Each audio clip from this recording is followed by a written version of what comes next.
Oui, le fil des jours, chronique de la vie courante, une parole, là, merci. Et avec Jean-Denis Philippe et Macha Mieg.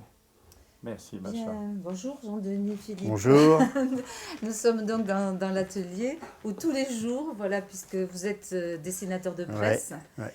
et donc tous les jours vous êtes contraint à cette Ouais. exigence de l'actualité. Ouais, tous les jours, je fais un dessin ou plus. Enfin, tous les jours, j'appelle le journal avec lequel je travaille, le quotidien avec lequel je travaille pour l'instant, à savoir l'Humanité. Et tous les jours, il me donne un sujet sur lequel je dois travailler pour l'ouverture du lendemain. Ah, c'est eux qui donnent le sujet. Voilà, une fois que la conférence de rédaction est terminée, ils donnent le thème retenu pour l'ouverture. Alors là, par exemple, j'ai un peu anticipé, c'est un dessin sur les manifestations en cours, sur la mobilisation sociale, concernant le 1er mai. C'est l'autre, là. Oui. Oui, ça aussi, un dessin oui, sur... oui. Il y a de la revendication. Il y a de la revendication dans l'air. Alors Alors que celui-là, c'est plutôt la gauche qui se cherche.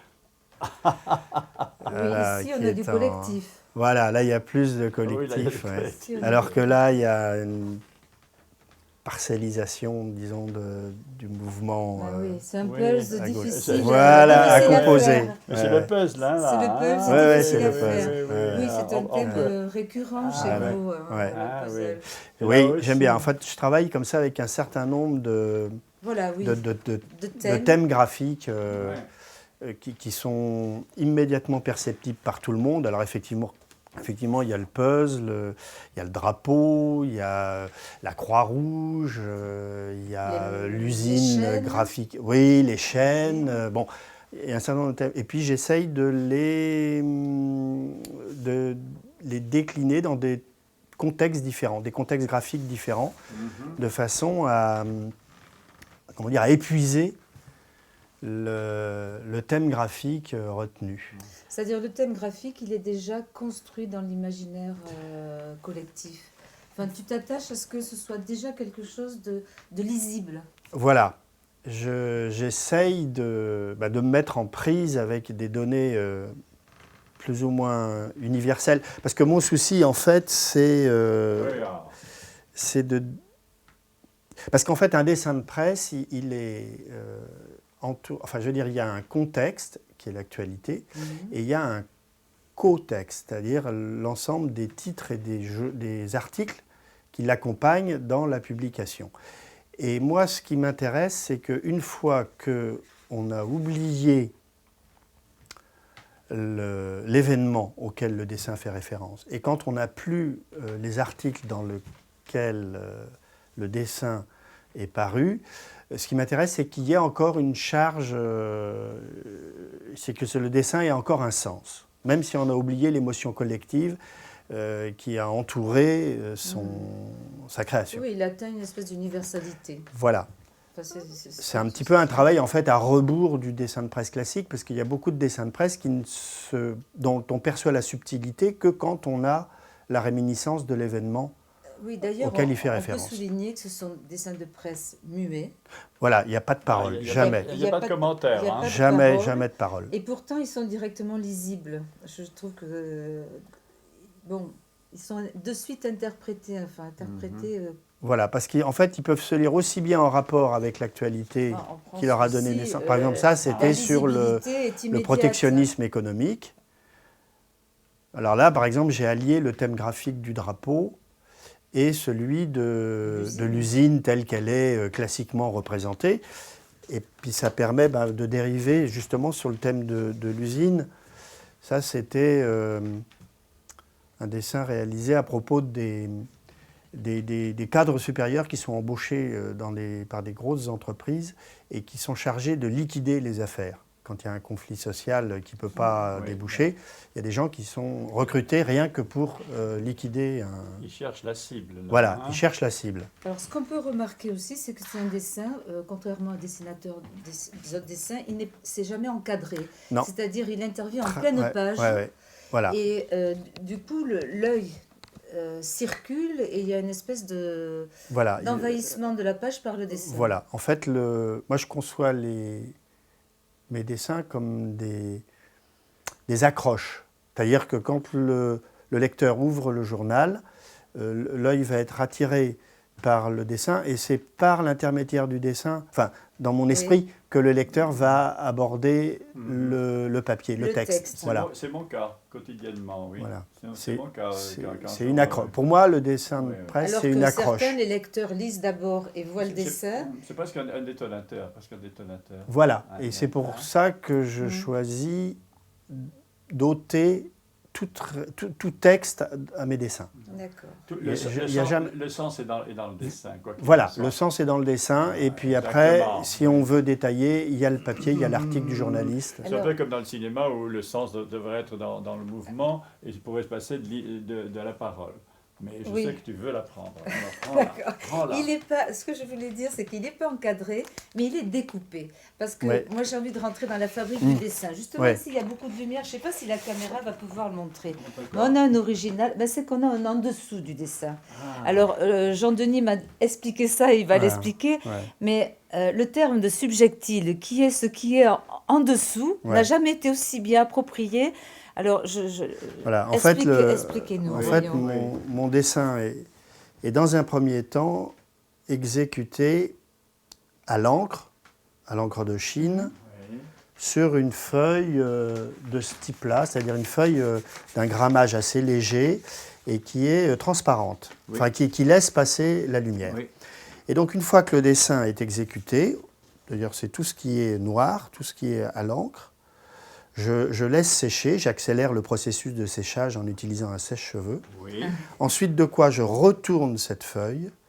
Et là où j'ai envie qu'apparaissent des ombres, je vais badigeonner, donc au verso de la feuille, au verso du dessin, je vais badigeonner à l'encre de Chine. Je laisse à nouveau sécher. Ensuite, je découpe mon dessin pour l'isoler du reste du papier. Et je le colle, je le maroufle sur un papier plus fort. Voilà, de sorte que les gris, c'est pas vraiment une couleur, c'est quelque chose qui vient comme en... C'est presque une matière, hein. Voilà, c'est une matière qui est dessous. En dessous, voilà, comme en palimpseste, comme un palimpseste. C'est ce qui se passe entre le support et le dessin. Et alors, ça donne au gris un côté extrêmement velouté qui me plaît beaucoup. Et qui vient trancher, nuancer la densité de l'encre de Chine. Qu'on ne voit pas toujours sur le Alors voilà, c'est quelque chose d'assez difficile à reproduire. Déjà, à scanner sur l'ordinateur, c'est pas simple, mais après, pour que ça sorte à l'impression, c'est compliqué. C'est compliqué. Et du coup, moi j'en viens au plasticien, parce que ça, c'est un travail de plasticien. Ce travail du dessous, ça passe pas comme ça sur le journal. Enfin, non, je veux dire, ça n'apparaît pas. Non. Et je pense que vous êtes aussi dans une démarche de plasticien. Voilà, parce que par ailleurs, à côté du dessin de presse, je travaille, je travaille beaucoup sur papier. La notion. Regardez une seconde. Jean-Denis, est-ce que vous pouvez venir ici? Venez, regardez. Ne bouge pas. Regardez ce que je vois. Je vois, il y a un cadre dans le cadre. Oui, parce que ce dessin-là, en fait, une exception. Oui, j'ai pas détouré le dessin. Donc en fait, mon papier sur lequel j'ai fait le dessin, c'est ça qui donne le cadre. Et je ne l'ai pas détouré parce que je voulais que la fumée qui s'échappe de la cheminée de l'usine soit libre dans l'espace, et qu'elle ne soit pas enfermée dans un trait. D'accord. Oui. Voilà. Oui, vous parlez de trait, justement. La découpe au ciseau, c'est votre trait. Finalement. Voilà. Alors, en plus, la découpe au ciseau, souvent, me permet d'éliminer des parasites. Parce que, bon, moi, je ne suis pas un dieu du dessin. Je ne peux pas dire que je sache très bien dessiner. Et souvent, en plus, la technique que j'ai choisie, en fait, je dessine avec une seringue que je remplis d'encre et le trait voilà, c'est la seringue qui me sert de porte-plume. Et quelquefois, il y a des choses qui ne sont pas voulues et que j'élimine au moment du détourage. Alors là, on est dans un détourage très total. précis. Total. Moi, notre question, souvent, on est dans la métaphore avec les dessins. Et vous, j'ai l'impression qu'on est dans la métonymie. C'est-à-dire que quelque chose de la partie à la place du tout. Oui, enfin, oui. Je sais pas, je sens ça. Est-ce que c'est aberrant? Enfin, vous qui par ailleurs... Moi, j'aime bien jouer effectivement sur toutes ces choses-là. En fait, j'ai eu une formation... ma formation, c'est... J'ai fait des études supérieures de littérature comparée et de linguistique et de sémiologie littéraire. Alors effectivement, tous ces domaines sur l'image, sur la façon de représenter le monde, de façon symbolique, analogique, au travers soit de la métaphore, soit de la métonymie, tout ça, effectivement, ça fait partie de ma formation intellectuelle et sans doute que ça transparaît dans le travail que j'ai choisi de faire maintenant. C'est un côté très novateur. Macha, tu sais que nous sommes arrivés à nos 10 minutes. À la coupure fatidique de métazone. C'est la métazonienne coupure. Et oui, alors, un minutes. dernier... Tiens, voilà une coupure.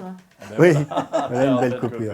En fait, alors là, c'est c'est rare, mais effectivement, là, il y a du texte. Enfin, il y a un mot. Mais en fait, il est utilisé pour son impact graphique, voilà, pour le haut. Un petit peu comme un calligramme. Absolument. Oui, voilà. Absolument. Et là encore, je veux dire, si j'utilise le langage comme ça dans mes dessins, c'est-à-dire si je dessine les mots, c'est aussi lié, je pense, à ma formation antérieure. Voilà, on peut arrêter, mais on peut continuer. Mais on sait qu'on va se revoir parce qu'on va participer ensemble à un débat pour Métazone, justement. Ah bon, pour Métazone, un débat avec... Un débat sur l'esclavage. Ah oh. Et donc, nous allons voir d'autres dessins de presse. Ah, d'accord. Jean-Denis, Philippe, merci. Macha, bravo. C'est moi qui vous remercie. Et à bientôt. À bientôt. Au revoir.